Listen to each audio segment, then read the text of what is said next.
Thanks for inviting me too. No, absolutely. I've been meaning to get you back in for a good minute now. We've been,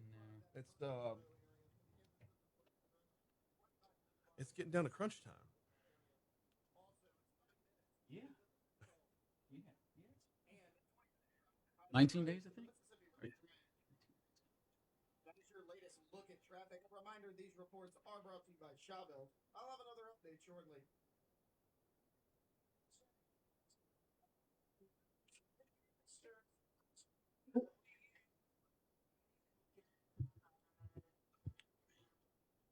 717 Talk 1073 FM, WBRP, 39 degrees in downtown Baton Rouge. Crime Stoppers coming your way 20 minutes from right now. We're going to get caught up on that story out of Ascension Parish where a minor fender bender leads to a guy getting beat down to the point where he's in a hospital. Where are they at with that investigation? We'll dive in on it after our news, traffic, and weather at the bottom of the hour. Right now, though, happy to welcome back to the studio senatorial candidate Luke Mixon. Luke, what's happening, man? Hey, good morning. Thanks for having me. No, glad to have you on. We are getting down to crunch time in this race. Yeah, And, yeah. So we're going to get to a number of individual issues in a little bit, but we got to I need stories, man. This is not something you do every day. You don't just wake up one day and run for Senate, although you did. Yes. So yeah. tell me about it, man. How's the journey? It's been, it really has been great. I was thinking the other day, we started this in September of last year, so it's been almost 14 months. We launched on October 5th, but certainly it was about a month of preparation before that. It's been fun. It's been a lot of fun. I'm really proud of the progress we've made, to be honest with you. I started this for the exact same reason you just said. It was important to me. Mm-hmm. It was really important to me to fight for the things that I believe in, and we've come a long way. We've come very far. We've raised more money than another challenger. We're the highest polling challenger. We've received more endorsements than anyone else, to include the governor. And I'm really excited. This next 19 days will be interesting, but I'm excited about getting to a runoff. You can poll higher, you can raise more money, but can you suck enough oxygen out of the room? Well, look, it's, I always say, people say, Luke, this is going to be hard, man. This is going to be difficult. My response is typically, I don't care. I think anything worth achieving in life is difficult. If it was easy, anyone would do it. It is going to be hard. There's no doubt about that. Look, Senator Kennedy, I believe, has, I think he's raised $28 million, has 16 made on hand. It's going to be hard. Our goal is to get to a runoff on November 8th. I believe that is achievable. Mm-hmm. Our ads are up statewide right now. Okay. In every major market in Louisiana, we have all of our TV ads on. We're up on radio. And we're moving around the state. We're heading to Shreveport as soon as we leave here. I'm excited, and I think the chances of getting to a runoff are very likely. Cool. Let's talk about getting around the state. Yeah. Craziest place you've gone so far, craziest event you've had to attend so far has been what? I would have to say I did oh, man, I'm going to get in trouble. That's the whole point. I did, but the most dangerous thing I did was a Mardi Gras parade in Leesville, where I believe it was the whoever's driving. I was in the back of the truck, and whoever's driving the truck, it was obviously their first time to ever drive a stick shift. And if you've ever been in the back of the truck when someone is learning to drive a stick shift, you can picture that. And I am grateful that my kids still have a father. Okay, I've lived that. I know exactly what you're talking about. The shifting of gears and the wobble that comes with it in the back. Yeah. It was. I'm glad to live to tell about it. We're talking with Luke Mixon about his run for Senate as it's going on the roads right now. Does it get tiresome? The events, the banquets, the keynote speaking, that sort of thing. I'm sure there's some door to door in there, but this is a statewide Senate race. I mean, you got to bring people together on some level. We almost every night we have an event. Certainly, it's been a challenge for sure, particularly for someone like myself. I am not independently wealthy. I have a young family, so it's been difficult for sure. But I tell you what, there are two things that motivate me. One is that I think it's important. It's very important. And two, I am a competitor. And every once in a while, and look, I listen to your show, listen to a lot of radio shows. Every once in a while, I'll hear someone make a remark like, Senator Kennedy's going to win in the first round. And that gets me going again. Mm-hmm. And like any competitor, that gets me going. So, as they say in sports, it's bulletin board material. Yeah, exactly. Yeah. That's exactly right. That's exactly well, right. You've heard that come out of my mouth a couple times, I'm sure. Yeah, maybe so. You can just call me. It's fair. I've said it before. The race itself is going to have to come down to issues. There's only so many talking points we can get through before we get down to the nitty gritty. Mm-hmm. What are the biggest issues, the most important issues to you that our nation and our state's facing that has you motivated to make this so important? Well, I've made no secret of the fact that what a lot of things got me into the race, but the biggest issue that got me in the race was January 6th. I've made no. I love this country. I fought for this country for most of my life. This great American experiment we have, democracy, is worth fighting for. Mm-hmm. And I believe that Senator Cassidy is a good example. He and I are different political ideologies, but I admire him for what he did on January 6th, for finding the courage and telling the truth. And I believe Senator Kennedy failed. I know he failed. He had the opportunity to do the right thing. He had the opportunity to certify an election, and he knows better. He knows better, and I think it's just wrong. It's un-American and it's unpatriotic. So that's the major thing. And then just sticking up for Louisiana families. I believe that our state is going through some tough times. I believe we have to preserve the Affordable Care Act. I believe we have to increase energy production in the state. And I think we need to make daycare more affordable so our young moms can enter the workforce and keep more money for themselves. Let's talk about that energy. To be sure, that would be oil and gas for us. And this isn't just what we're paying at the pump, although that sucks as well. But this isn't just what we're paying at the pump. This is about the energy production side, and Louisiana's oil industry is hurting right now. We have a current administration in the White House that is none too willing to make it better right now. How would you approach this?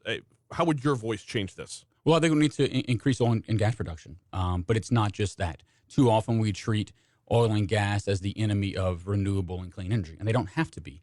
I think it's a false narrative. It's a false choice. I believe Louisiana is presented with an opportunity, and too often we treat it as a burden. We have an opportunity to continue to be an oil and gas state while also investing in wind and solar and carbon capture.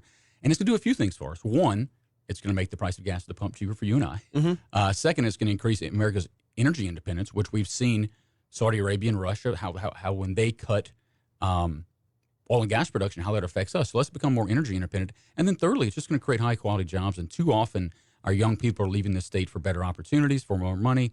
And let's keep them here by creating those high-quality and high-paying energy jobs right here in Louisiana. So you and I are in lockstep on that one. I've said from the start, alternative energies, renewable energy sources, they're not the enemy of oil and gas. They are accompanying oil and gas. You can supplement what we do, and you lead to our independence, a greater independence by supplementing. The biggest investors of clean and renewable energy are Chevron, Exxon, and Mobil. I mean, they are energy companies. Look, they are money-making companies. Yeah, they're exactly. going to go where the money is, right? And where the jobs are. I don't care where my energy comes from.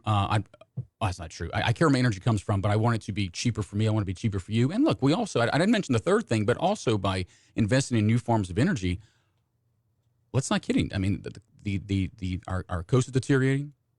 The temperatures are getting warmer. Let's try and do something to preserve this great land, Louisiana, we have for our future generations. Okay, now between that, and that's walking us down a climate change path, between that and what you started off with the January 6th Commission, how do you sift through fact versus hype on these things?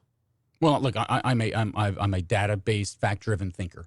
I believe our court, January 6th is a good example. We had over 60 court cases that determined we had a free, fair, and accurate election. I believe our courts to be objective in that case. I know we had a free, fair, and accurate election. And I just believe in the truth. And if the roles were reversed, I would believe that truth as well. As far as climate change is concerned, it is a fact that the temperatures are warming. It's a fact that our coast is deteriorating. We can do two things. I mean, we can do what we're doing now, or what Senator Kennedy would want is to do nothing. That is an option. We know the consequences of that. Or we can do something. And I'm glad this state has a master plan to do something about restoring our coast. That's not only bring back these lands for our families, but also protect us from these dangerous storms. Yeah, and we have our Coastal Restoration and Protection Authority they do ridiculous. I saw a tweet the other day. I had to retweet it. There was a picture from space, that showed the work that they've gotten done. Like if you can see it from space, you're getting things done. Yeah. So so I don't. The conversation shouldn't be along the lines of are we doing nothing? Because definitely here we're doing something. We're talking with Luke Mixon, who is running for Senate, and we are under 3 weeks to go before we get to Election Day. My number one concern right now is inflation and where we're at. I'm sure you've heard a lot about this along the campaign trail. Should you be elected, what are your plans to fight inflation?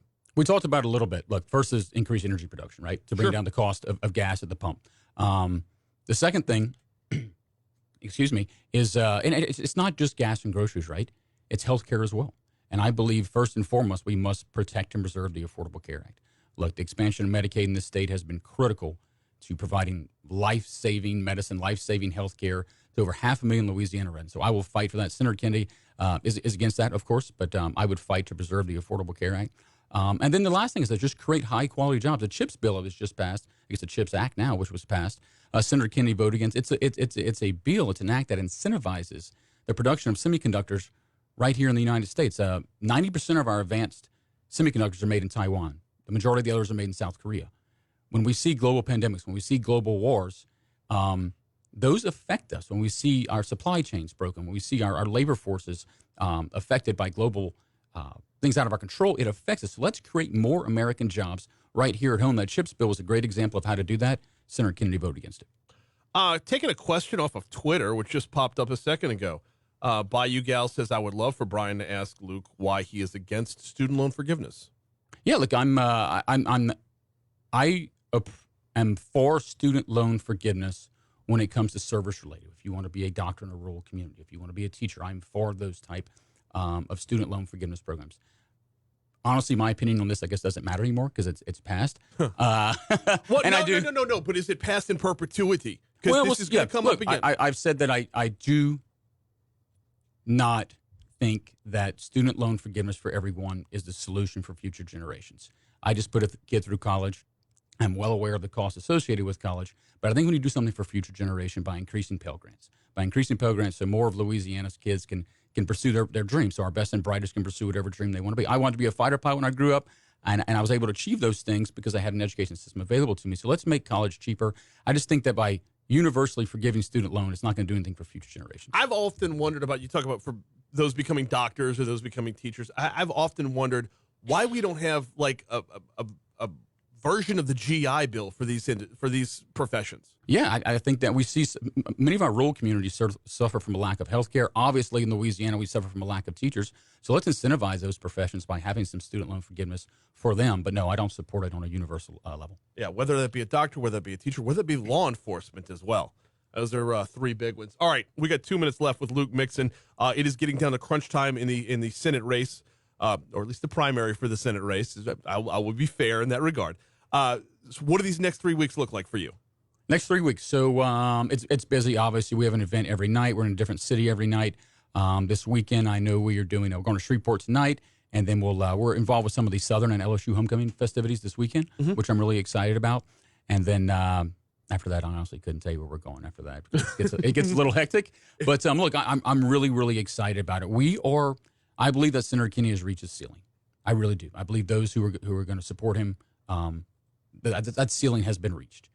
Our campaign is surging. The polls are moving in our direction. The fundraising is moving in our direction. I'm really excited about November 8th, and I'm excited to get to a runoff. I think it'll be interesting. So, I mean, when we get there, if and when you get there, you're going to have to work on your soundbite game. I mean, I haven't heard a call a crackhead out of you. Do you have that? Is that in your skill set? No. Okay. That's not my thing. That I'm a substantive candidate, and that crackhead comment is a great example of what's wrong with our country, and it's what's wrong with our country. And like one thing, you asked me what I found this in going around the state. What I found is that 90% of us agree upon 90% of the things.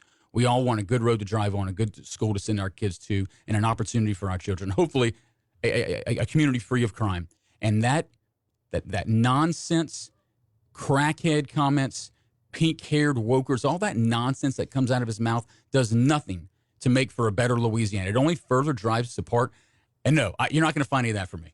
He is Luke Mixon, running for Senate. I'm here for it, though, man. It's entertaining. All right, we got a break. We got news, traffic, weather. I appreciate you coming in, Luke. Thanks a million.